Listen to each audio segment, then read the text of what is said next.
ठकराडू reporter ठकराटे जे Shah Latif model secondary school में जश्न मिलाद नबी जो अज़ीम आलीशान प्रोग्राम मुनक़द कियो वियो। स्कूली शागिर्दनि नातू हमद पढ़ी आयल मेहमाननि खां ख़ूब दाद वसूल कयो।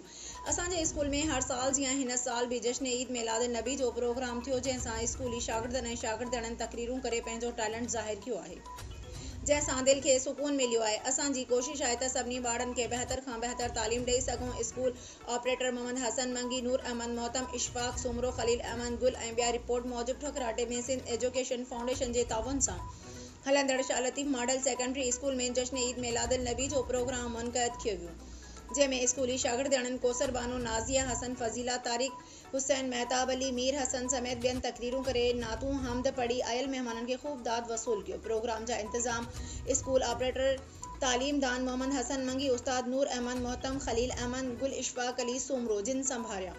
उन्हनि जो चवणु हो त स्कूली शागिर्दनि ऐं शागिर्दनि बहितरीन तक़रीरूं कयूं आहिनि, जंहिं सबबि दिली सुकून मिलियो आहे। असांजी कोशिश आहे त वधि खां वधि शागिर्दनि खे बहितर खां बहितर तालीम ॾेई सघूं, जॾहिं त प्रोग्राम में उस्तादनि शहर इंसाफ़िन वॾे अंग में शिरकत करे स्कूली शागिर्दनि खे दाद ॾेई हौसला अफ़ज़ाई कई। आख़िर में सिंध समेत मुल्क जी सलामती लाइ दुआऊं घुरियूं।